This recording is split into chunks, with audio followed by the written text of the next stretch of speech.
Well, I'm not an academic in any way. My publishers like to call me a graphic reporter or a graphic novelist, but I like to call myself a cartoonist. Well, the thing is, they like, because cartoons are sort of traditionally been associated with like children's literature, or those or sort of people who can't read, the illiterate. They're trying to sort of rise it up and make it respectable. But I don't think that's really necessary. Well, I quite actually like the fact that cartoons are a little bit disrespectful, really.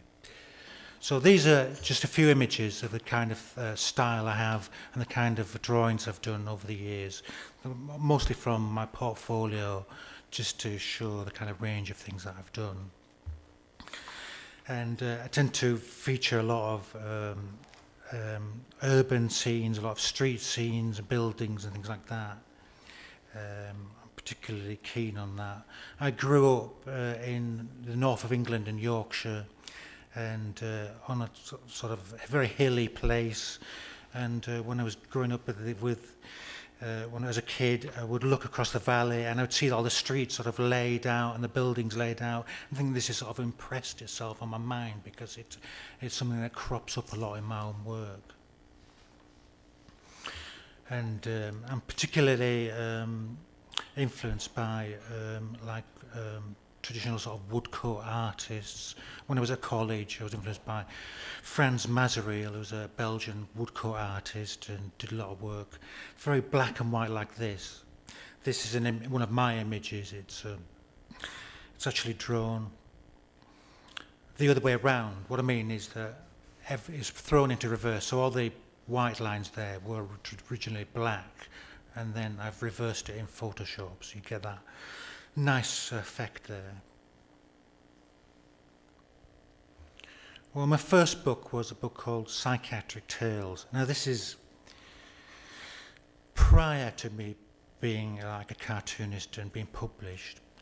My background was mental health, and I worked for a long time on an acute psychiatric ward, originally as an untrained healthcare assistant, and I did that for quite a few years, and it's a very difficult job, quite stressful, and I often had people coming up to and asking me, how can you do that kind of work? You know, obviously they had no idea what it was like. It was a whole world that they knew nothing about, and people's images of working in the mental health field, especially in the acute sector, where I was working, just stereotyped ideas, things like films like One Flew Over the Cuckoo's Nest.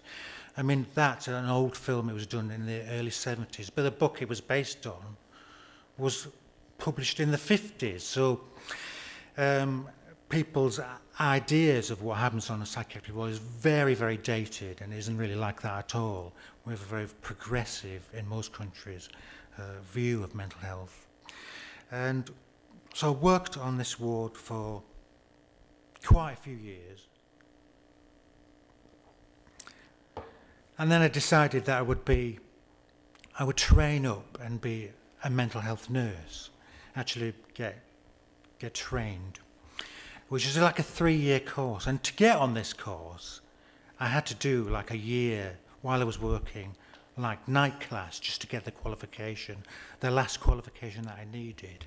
So that was 1 year, and then 2 years into the 3-year course, which is a very intense course because we're working, you know, it's very academic, a lot of academic work, plus we're working hands-on on the wards, and is this the kind of way they train mental health nurses these days as well? You mix in with the general nursing as well. So I was doing a lot of work on orthopedics and other areas that were outside of what would eventually be my speciality. And it was just often these were 12-hour shifts, and after 2 years I was completely burned out, bearing in mind that I'd been doing this job for years before that. And I got up one day and I realised I couldn't go into the job, completely burned out. And I then started to suffer very severe depression and particularly anxiety, which I had obviously seen a lot of the patients I had nursed experiencing themselves, and now I was seeing it from the other side of the table. So I had experienced the whole mental health field from both sides of the period, and it took a long time to drag myself out of this depression. I had to get a lot of help, and I basically had to leave mental health nursing altogether. I could not continue in that field, and so I was unemployed for a period. And all through the time that I worked on the wards, I had been keeping a diary, because it was such a fascinating area. I thought, this will make a book eventually, thinking that it would make like a text, for, you know, a proper book with words. And yeah, but people kept saying to me, well, you're a cartoonist, Darryl, why don't you just draw them? And I thought, oh, I don't want to do that at all.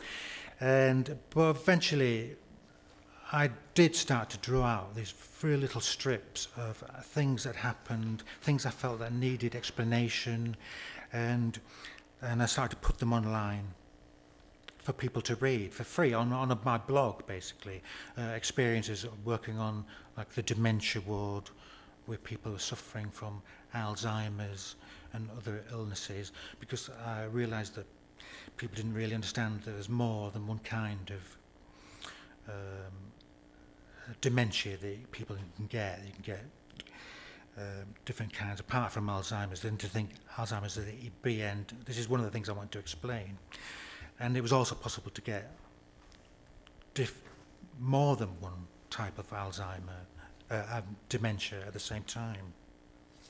So there was that. So there's also a chapter in the book about types of dementia. These are the chapter headings.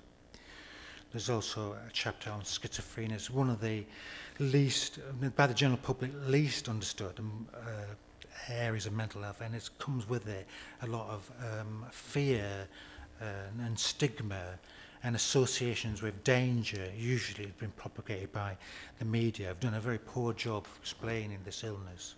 My experience with people with schizophrenia is that they're more likely to be the subjects of violence than actually be the perpetrators, because they're generally quite vulnerable and suggestible people when they're very ill. So that's one of the things I want to address.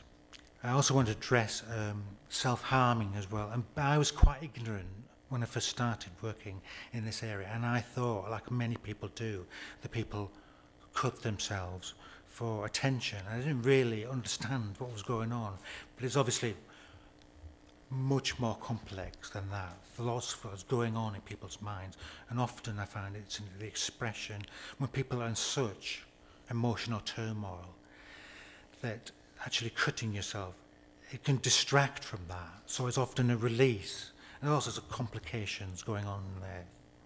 So the book does go into quite some depth about that. I also have a chapter which is about how, looking at particularly at famous people who've suffered mental illness but then gone on to contribute to society, because I was working with a lot of people who were very, very ill, and they tend to define themselves by that illness and not really see themselves as productive members of society. They're kind of writing themselves off in the way that society was writing themselves off. So here's something that I'm saying, you know, people like Winston Churchill suffered severe bouts of depression, which he used to refer to him as the black dog, which pursued him. But that didn't stop him being a very effective wartime prime minister, and perhaps one of the greatest prime ministers Britain's ever had. And I'll talk about other celebrities, and they've also contributed to society. I also wanted to talk particularly about antisocial personality disorder, which these kind of what people think about as psychopaths, that kind of thing. Basically, there's also a big association with violence with this set of people. It's not technically considered to be a mental illness, antisocial, these personality disorders, because it's people's personality. You know, it's not something you can get over. It's what you are, really. So I want to talk about that, and so there's a big chapter on that area, and particularly on bipolar disorder, what people used to call manic depressive illnesses. And there's a big chapter, well, a reasonable good chapter on that. I'm going to read out the pages from that. Can you see all see the lettering okay there? Yeah. A staff nurse I was working with on a psychiatric ward believed that you could always tell who the bipolar patients were because they were the patients who would be unable to walk past the office without coming in to explain whatever was on their mind. However trivial that might be, do you know, this gentleman's saying here, a cow has 4 stomachs. Thanks for telling me that, just what I wanted to know. It's to help with digestion, hard to digest grass is. They've also got stones in their stomach to help break up stomach contents. Or is that dinosaurs? I can never remember. Bipolar disorder, once more commonly known as manic depression, is a brain disorder that causes unusual shifts in mood. Overexcited mood states alternate with deep depressions. It's a complex illness that should properly be seen as a set of disorders. Although I have to say that's just my opinion. Some people suffer more depression than mania, while others will find themselves largely at the mania end of the pole. Some individuals will cycle rapidly between the 2 mood states. Many will take weeks or months to move from one pole to another. A confusing spectrum that can make diagnosis difficult. It's not unknown for sufferers to be misdiagnosed as having depression or schizophrenia, at least in the early parts of the diagnosis, depending on which extremes of mood they're in when first seen by a doctor. In a manic episode, sufferers may be quite unaware that anything is wrong. They feel elated, have unusually high energy levels, and are very active. I feel I can do anything. I feel great, happier than I ever felt in my life. How can I be unwell? You haven't slept in 2 days, you've no attention span, and you can't stop talking. I can't stay in hospital. I've got to go home now and finish the shed roof. It's 3 o'clock in the morning. Sufferers' thoughts will race. They can jump from one subject to another without there being any obvious connection. They may go on a spending spree or engage in behaviour quite abnormal for them. I've bought a car. You can't even drive. Judgment is poor. When I was ill and in a very manic state, this lady is saying here, I sold my house and moved into a new one. When I recovered, I realised that I'd moved into a house that was far too small for my needs. I was very upset. And that actually I actually knew a lady who did exactly that. That example is real. I also knew a chap who, when he was very elated, he went to the bank, drew out £1,000, then he came out of the £1,000 and gave it to the first homeless person that he saw, because he never saw that money again, and was pretty upset when he was well and realised that he'd given this money away. If a bipolar sufferer gets very high in their mood, they can begin to lose touch with reality. Symptoms of psychosis can develop. They may express grandiose beliefs about themselves. I have been chosen. I'm on an important mission. There was a guy on the ward, I remember one time, believed that his very presence could heal the sick, basically. Relationships with partners, friends and family come under enormous strain. Even without the psychotic features, sufferers can be impulsive, unreliable, loud, aggressive and self-destructive. Some will engage in risk-taking behaviour, such as drug use or inappropriate sexual liaisons, things that in a normal run of events it wouldn't be part of their personality to do at all. These are symptoms of their illness rather than character traits. It can be very hard on relatives of sufferers, particularly because, especially if they don't really understand the illness.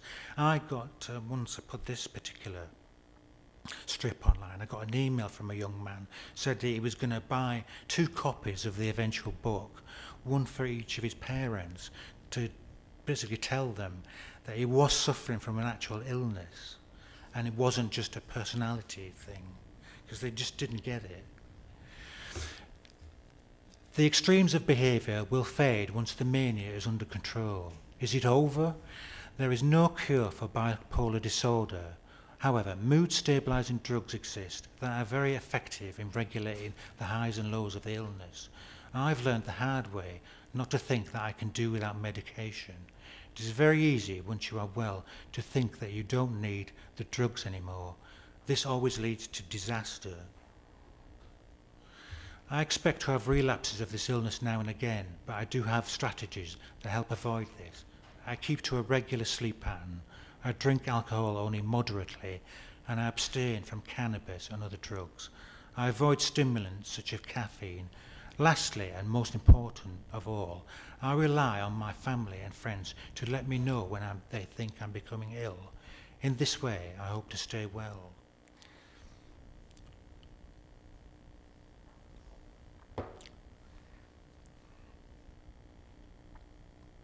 So, I was ill myself with this very severe depression, and I was off work, and between jobs I had to leave the job, and then I started putting these chapters online, and I got such an enormous response, basically, that it did help me through get out of my depression. It turns out that people telling you your work is good is really good for your self-esteem. Well, who knew? So eventually, when I didn't ever go to a publisher with this. I did one publisher, I tried, they never responded, but because it got such a huge attention online, publishers then came to me, Bloomsbury in the US, and the small publisher Blank Slate here in this country first of all, and they published Psychiatric Tales, and it's done pretty well considering that in the US the publisher particularly interested in the book once they published it, and over here Blank Slate are quite a small publisher and they've not really been able to get traction with the book as much as I would have hoped, really. But Science Tales, I went with another publisher, Myriad, and they've done very well with this. And this was a book that I started almost immediately as I finished the first one, and I was looking around for other subjects, really. And while I was working on the first book, I would been listening to a lot of podcasts, like science podcasts in particular. Anyone know the Skeptic's Guide to the Universe podcast? No, well, it's a very good, famous podcast, and I was listening to lots like that, and it seemed to me there were particular subjects that came up time and time again that were misunderstood by the public, and I thought, well, this is like great, this is like a book already here.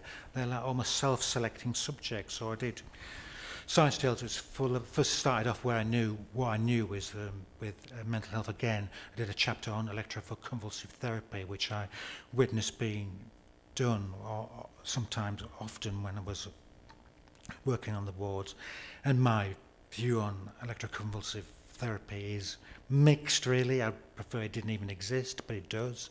It does, in severe cases of depression and some illnesses, to have benefit where on patients or who are in every other way drug resistant to drugs. It does help bring people around. How it exactly works is still something of a mystery. But it'd be better if we could phase that out. I mean, it isn't like you see on One Flew Over the Cuckoo's Nest, where people are just blasted with, when they're fully conscious. People are, these days, they're unconscious and they're given drugs that will completely relax their muscles so they don't spasm or cause themselves any danger that way. So there's nothing to see, basically, when it happens. You don't even know it's happened. I also done, there's a chapter in there on evolution. It's not a particularly controversial issue in Europe, but it is in many other parts of the world, and particularly in America, where I got the most hostility from this strip, trying to explain this. So I think it's the opening page, which, you know, hey, explain this. Why are there still apes if they were allegedly our ancestors? Which is always the opening gambit of many creationists, people who are anti-evolutionists. And it's a fair question, I think. It's easy to dismiss that out of hand, but in the strip I do go on to explain quite clearly what the answer to that question is. This is not so fashionable as it was, but a few years ago when I was doing the book, there was a general conspiracy theory in the air. It still keeps coming and going, this one, that the NASA moon landings were all hoaxed, and it was shot possibly by Stanley Kubrick on a Hollywood sound set. And my brother, this is one of the unfortunate things, is a particular believer in this conspiracy, and he doesn't like my book for some reason. So I go into a lot of detail here, just looking at their arguments and destroying them. If there was any doubt, those moon landings did actually happen. My American publisher particularly wanted me to do a chapter, so on the second edition I did a chapter on gas fracking, which is a huge industry now in the United States and a bit in Europe. In the UK, where I'm from, the Conservative government are particularly keen on this, and they've given big tax breaks to the fracking industry, and at the same time cutting subsidies for renewable energy, which is very annoying indeed. Because we're looking at the evidence for this. I mean, it's an amazing technology what they do. I mean, they drill down often for like a mile or something like that, and then it's not like drilling down and just straight down. They can then bend the drill, and then it can go along in the shale deposit for like along as 2 miles. And along the way, they send this little shuttle thing along with little explosives on it, and they blow. They then blow and break the shale itself. The shale, the actual rock, is full of little bubbles, which contains the gas. So they have to break this open to extract then the gas out of it. So it's a very high-tech industry. It's quite amazing. But in terms of the climate, it would probably be best if we left that in the ground. I do actually a chapter on climate change as well. And I do, yes, I'm on homeopathy, a couple of alternative therapy things, and this, when I put these strips online, it was like, you know, instant hate to me, really. Everything short of death threats, really, from people who were really into this. And there's no evidence whatsoever. There's no evidence base for homeopathy at all. These things like homeopathy and chiropractic, so they came out in the 19th century, before really the germ theory of disease was really understood properly. And really, with the germ theory, when that appeared, these things should have died away.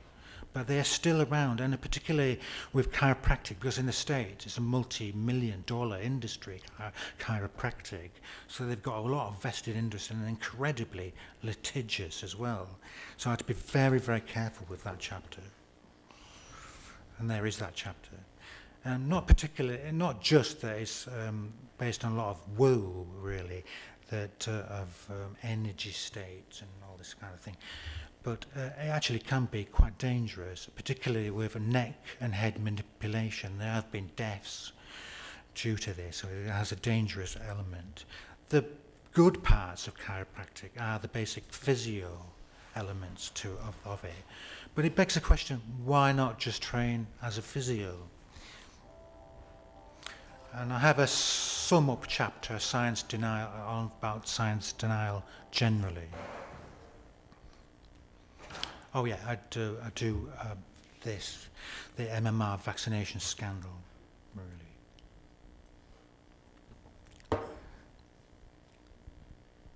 Then, yeah, there's a chapter in this on Andrew Wakefield, and does everyone know who Andrew Wakefield is? He was the doctor who basically first suggested that there was a connection between autism and the measles, mumps and rubella vaccine, which started all this hysteria, which is still going, really. So I do a chapter on him and this whole subject, really, to look at the evidence behind it. Yeah. And last year I was asked by the Bill and Melinda Gates Foundation to do an online strip for them about neonatal tetanus,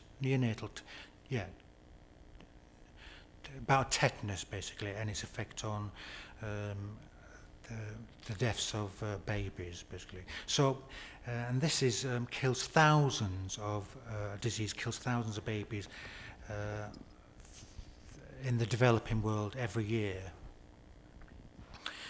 and it's such an easily stopped infection. This is an infection that generally gets into the baby through the umbilical cord. When the umbilical cord is cut, as often it's an unsanitary situation, so it can affect both the mother and the child, the baby, but the baby in particular. And it's a horrible death for the baby, because they can spasm or fit so violently that their spines can break. It's horrible, painful, and terrible, and so easily prevented. So I did a whole strip about that, which explains often that the people are working, obviously, in farming communities where the bacteria that causes this is all around in the soil, and so I explain what the process is.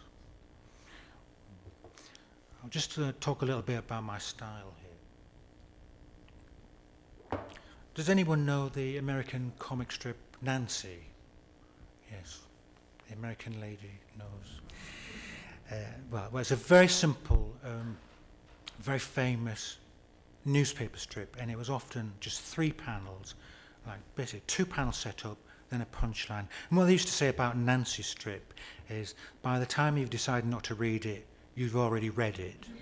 And that's basically my approach with this, to make, I don't want anything very complicated going on the page. I don't want people to have to try and work out where people are standing, what's going on. I don't want any fancy page construction. I tend to do the 9-panel grid, mostly, occasionally just like this, or sometimes full pages, but it's easy to read. And well, Hitchcock used to say, it was interesting seeing that clip from Spellbound yesterday, but Hitchcock used to say that editing in a movie should be invisible, so I like to try to keep the construction of the strip out of the way, so when you read it, the information just you just dive into the strip without really touching the sides. So that's basically my approach, and I try to keep to a sort of limited colour palette for the simple reason I think it looks better. That's all. And at the moment I'm working on another science book, and this is it's still in construction really, but I'm wanted to do like potted biographies of fairly well-known scientists, but not people like Newton or Einstein, people that have been, very well known, but people who have been famous but perhaps just need a bit more public attention. So this one is pages from a strip on Jocelyn Bell Burnell, and she was, as an undergraduate in the 60s at Cambridge, they were working on, they built a new array radio telescope, and she was there doing the basic legwork as the PhD student, and she came across these odd signals, repetitive signals, which a supervisor was convinced it was just some microwave in the nearby village.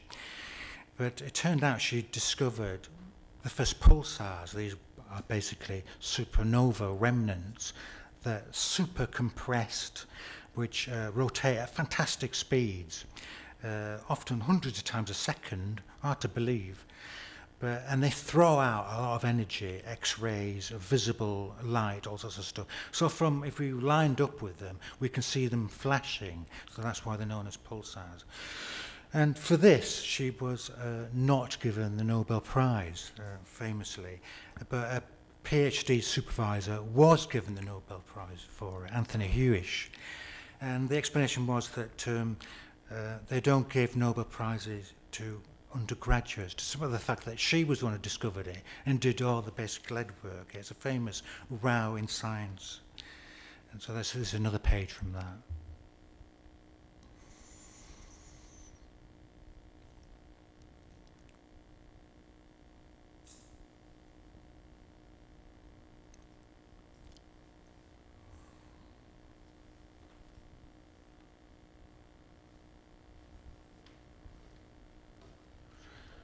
And the one chapter I'm working on now, I've only got into 2 chapters of that, but is on Antoine Lavoisier. He was the French considered father of chemistry, and the man who named oxygen, and did lots of work on respiration, and finally worked out what was actually happening when something was burning. The theory at the time of combustion was I can't remember the name of it, but it's very complicated. They basically believed that there was something in the substance of all matter itself that was burning. But he basically showed that it was something in the air itself, oxygen, that was burning. And when the oxygen was depleted, the burning stopped. So he was the one who worked that one out, amongst other things. This is another few panels from that, and he was in discussion with Joseph Priestley, who was also a chemist at the time. He was a British guy who was a theologian who, incidentally, I'm drinking soda water. He was the first person to make soda water. So this is a panel from that. So the interesting thing about Lavoisier, apart from the fact that he was interested in science, all the science stuff, is he lived through the French Revolution, was in the end a victim of it. He ended up being, because he had shares and managed the tax collecting kind of firm. He was sort of rounded up with other tax collectors and went under the guillotine. So I'm looking for people who perhaps haven't been kind of explained properly to the general public, but at the same time have interesting lives. I was thinking of doing Edwin Hubble, the guy who's the Hubble telescope is based after, but looking at his life, he didn't actually do very much other than look through a telescope. I mean, I could have several pages of one panel of him looking through a telescope and gradually aging, but I think that would be kind of boring, really, to look at. That's the wonderful thing about Lavoisier. He was caught up in this turmoil with all sorts of stuff, interesting stuff happening. I'm thinking, the only really famous person I'm thinking of looking at is Nikola Tesla. I think it's a fascinating thing, and my publisher will be pleased because there was something they can hang the publicity on. So that's the last bit, I think. Yeah, so we'll go straight to the Q&A. Thank you very much, everyone.